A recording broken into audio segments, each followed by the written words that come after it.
منعم المنعم الذي ما زال ينعم انعاما على انعام والصلاة والسلام على سيد الانام القائد الغر الكرام وعلى آله وصحبه العظام الى يوم الساعة ساعة القيام. اما بعد فاعوذ بالله من الشيطان الرجيم. بسم الله الرحمن الرحيم. وخلق كل شيء وهو على كل شيء عليم. صدق الله العظيم وصدق رسول النبي المتين الكريم ونحن ولا ذلك لمن الشاہدین والشاکرین والحمد للہ رب العالمین.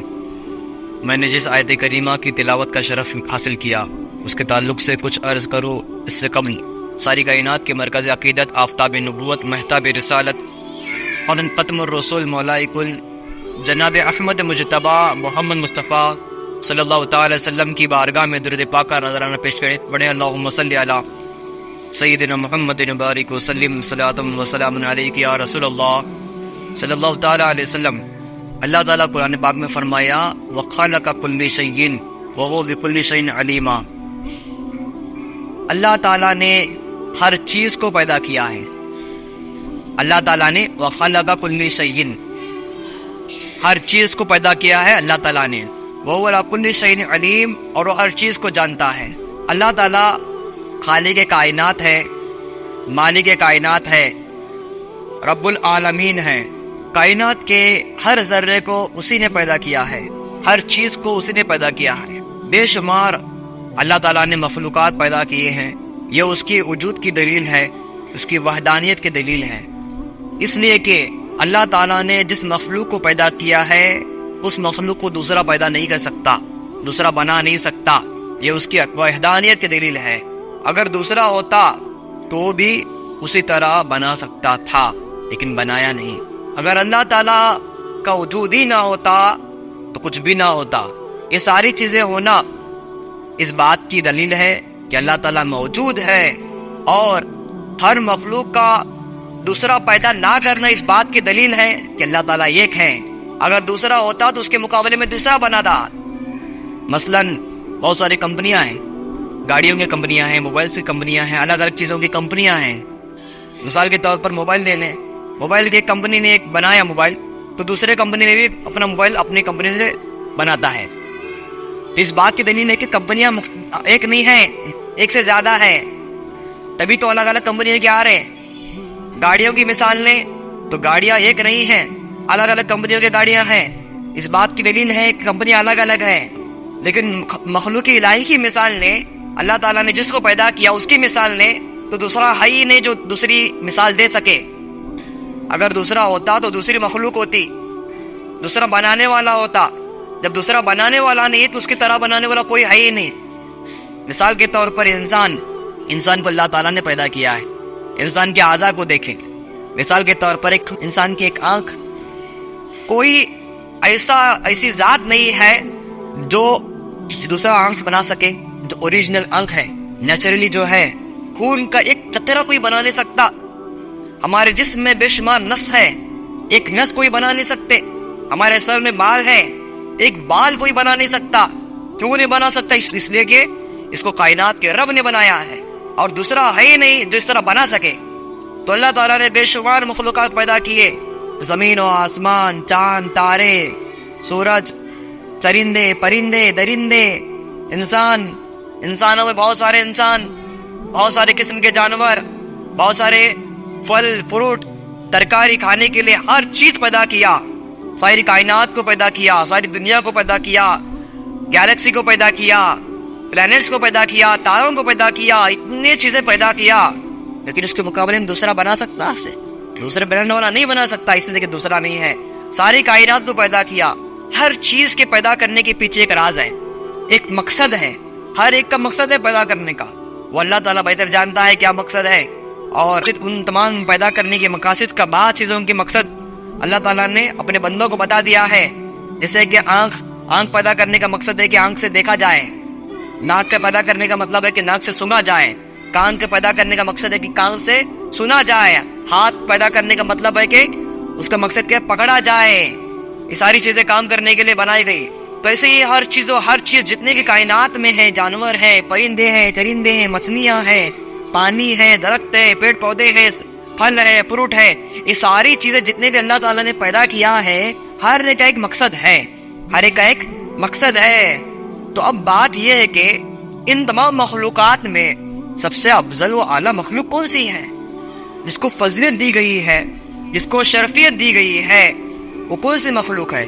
مختلف مخلوقات ہے، لیکن جو مخلوقات میں جس کو سب سے ایڈوانس فیچر کے ساتھ بنایا ہے، ایڈوانس صفات کے ساتھ بنایا ہے، جو اس مخلوق کی طرح دوسری مخلوق نہیں ہے، وہ ہے انسان۔ انسان ایک ایسی مخلوق ہے کہ انسان کی طرح دوسری مخلوق نہیں، کوئی جانور انسان کی طرح نہیں، کوئی چیزیں انسان کی طرح نہیں ہے، کوئی انسان کی طرح ہے نہیں ہے۔ یہ انسان، یہ تمام مخلوقات میں افضل ہے، کیونکہ انسان بولتا ہے، انسان کے پاس عقل ہے، انسان عقل سے کام کرتا ہے، انسان ساری چیزوں کو وجود میں لاتا ہے۔ لیکن دوسرا مخلوق کرتا ہے، گائے کرتی ہے، بکرا کرتا ہے، کتا کرتا ہے، بلی کرتی ہے، نہیں کرتے ہیں۔ کوئی بھی جانور لے لو، کوئی بھی پرندہ لے لو، کوئی بھی مچھلی لے لو، کوئی بھی مخلوق لے لو، جو انسان کرتا ہے وہ نہیں کرتا ہے۔ انسان عقل مندی سے جیتا ہے، لباس پہنتا ہے، پاک صاف رہتا ہے، حالات پاک چیزیں کھاتا ہے۔ لیکن جانور کچھ کیا ڈالتے، جو ڈالتے وہ کھاتا ہے، جہاں جگہ ملی وہاں بیٹھ جاتا ہے، جہاں اسے رہنا ہے وہاں رہتا ہے۔ کوئی خاص گھر نہیں ہوتا انسانوں کی طرح، کوئی خاص جگہ نہیں ہوتی ہے۔ انسان فرق کرتا ہے کہ یہ صحیح ہے، یہ غلط ہے، یہاں بیٹھنا یا نہیں بیٹھنا، یہ کھانا یہ نہیں کھانا، ایسے رہنا ایسے نہیں رہنا، یہ بولنا یہ نہیں بولنا، یہ ساری چیزیں انسان اپنے عقل سے کرتا ہے۔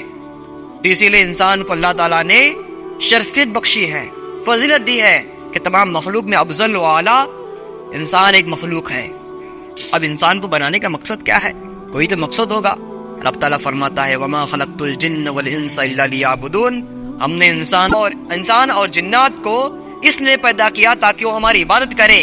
وَمَا خَلَقْتُ الْجِنَّ وَالْإِنسَ إِلَّا لِيَعْبُدُونَ، ہم نے جنات اور جن اور انسان کو اتنی ہی کے لیے پیدا کیا تاکہ وہ ہماری عبادت کرے۔ اس آیت سے بات معلوم ہوئی کہ انسان کے پیدا کرنے کا مقصد یہ ہے کہ وہ انسان اللہ تعالیٰ کی عبادت کرے، وہ اپنے اللہ تعالیٰ کی عبادت میں زندگی گزارے، اپنی زندگی اللہ تعالیٰ کی عبادت میں گزارے۔ اس وجہ سے اللہ تعالیٰ نے انسان کو پیدا کیا ہے۔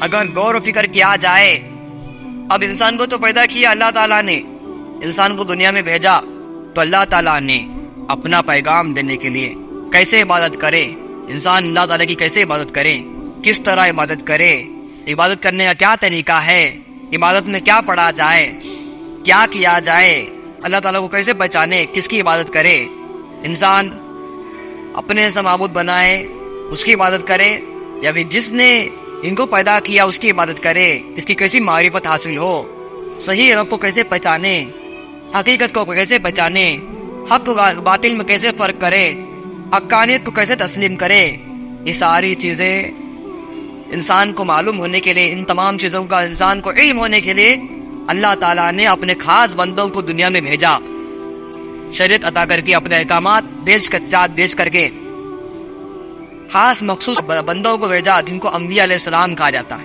انبیاء کرام آئے، انبیاء کرام نے آئے دنیا میں۔ سب سے پہلے حضرت آدم علیہ السلام جو پہلے انسان ہیں، جن کو ابو البشر کہتے ہیں، یعنی انسانوں کے باپ حضرت آدم علیہ السلام۔ اللہ تعالیٰ نے حضرت آدم علیہ السلام کو پہلے پیدا فرمایا تاکہ ان کے جو نسل آنے والی انسانیت ہے ان کو اللہ تعالیٰ کی معرفت پہلے سے ہو جائے۔ ایسا نہیں کہ صرف انسان کو پیدا کر دیا اور وہ پیدا کیا ہوا انسان کو معلومات نہ ہو، لیکن پہلے آدم علیہ السلام کو پیدا کیا، نبی کو ہی پیدا کیا، نبی کو بنایا، اور حضرت آدم علیہ السلام کو ہر چیز کا علم دیا، تمام چیزوں کے نام سکھایا اور ہر زبان میں سکھا دیا۔ دنیا میں جتنی زبانیں ہیں، زبانیں ختم ہو چکی یا آنے والی زبانیں ہیں، یہ سارے زبانیں حضرت آدم علیہ السلام کو سکھا دیا، اور جتنی چیزیں اب وجود میں آ کے ختم ہو چکی ہے یا پھر بعد میں آنے والی ہے، ان تمام چیزوں کو اللہ تعالیٰ نے آدم علیہ السلام کو سکھا دیا۔ آدم علیہ السلام کو ہر صحیح اور غلط چیز کا علم عطا کیا، شریعت عطا کیا۔ آدم علیہ السلام دنیا میں آئے، آ کر کے پھر ان کی نسلیں بڑھی، اپنی نسلوں کو، اپنے بچوں کو، جو حضرت آدم علیہ السلام کی تھی، ان بچوں کو، اپنے بچوں کو حضرت آدم علیہ السلام نے علم سکھایا، اور یہ بات بتائی کہ اس کائنات کا جو رب ہے وہ واحد ہے، وہ تنہا ہے، وہی رب العالمین ہے، اسی کی عبادت کی جائے، حضرت آدم علیہ السلام نے اللہ تعالیٰ کی معرفت اپنی اولاد کو سکھائی اور صحیح اور غلط کا علم دیا، اللہ تعالیٰ کی عبادت کیسے کرنا یہ طریقہ سکھائے۔ پھر حضرت آدم علیہ السلام کی اولاد سیکھی، پھر ان کی امت میں جو آتے گئے وہ سیکھے، پھر اس کے بعد آدم علیہ السلام کا زمانہ ختم ہو گیا۔ زمانہ ختم ہونے کے بعد دوسرے نبی آئے ایسی حالت میں کہ اس وقت گمراہ ہو چکے تھے، شیطان نے انسان کو بہکا دیا تھا، شیطان نے غلط راستے پہ لے گیا تھا، شیطان نے گناہوں میں تبدیل کر دیا تھا، شیطان نے انسانوں کو جو آدم علیہ السلام کی اولاد تھی جو نسل بڑھ چکی تھی ان کو باطل خداؤں کو عبادت کرنے کے لیے اکسا دیا تھا، بہکا دیا تھا۔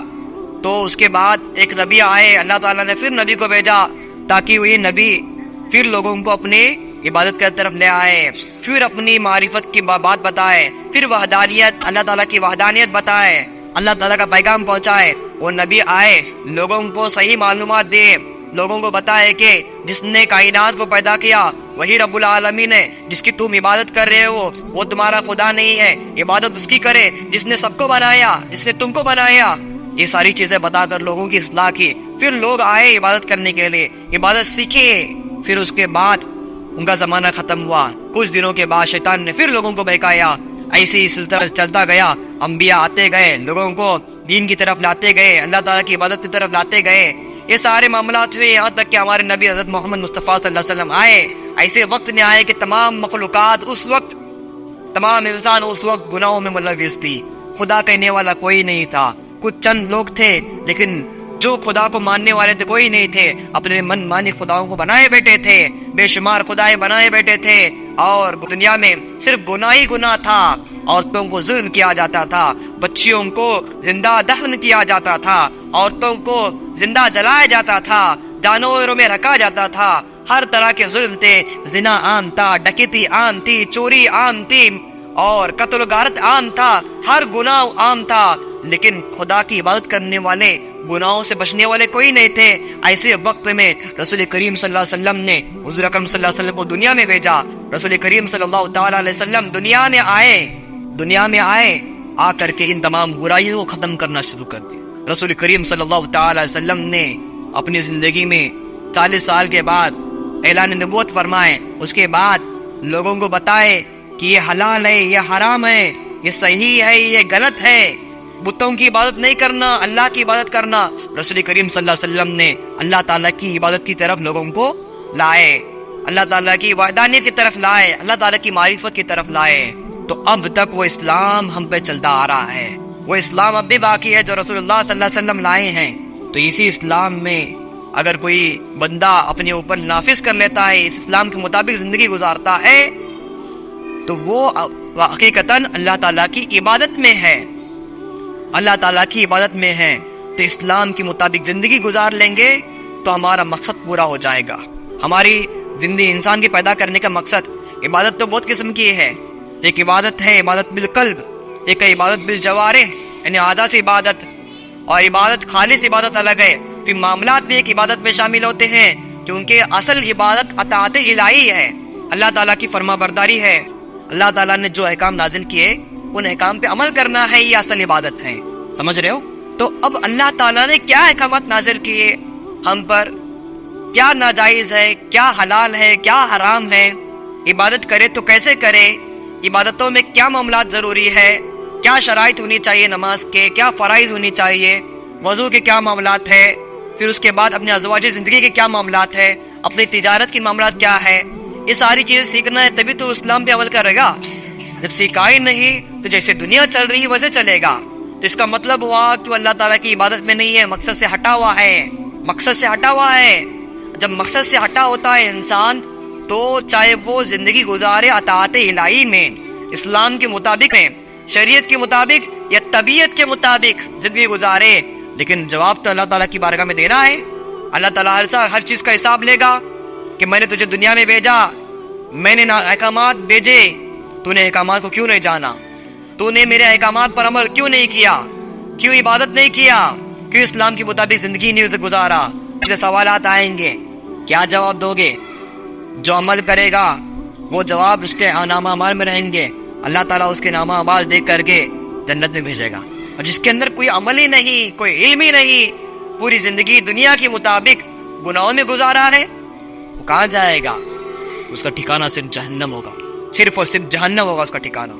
تو ہم پر ضروری ہے کہ اسلام کے احکامات، شریعت اسلام کو جانیں، نماز کے احکامات کو جانیں، وضو کے احکامات کو جانیں، عبادت کے طریقوں کو جانیں، زندگی میں کیسے رہنا ہے، ان تمام چیزوں کو جانیں، شریعت کا علم حاصل کرے تاکہ اس شریعت کے مطابق زندگی گزارا جائے، اس لیے شریعت کا علم حاصل کریں۔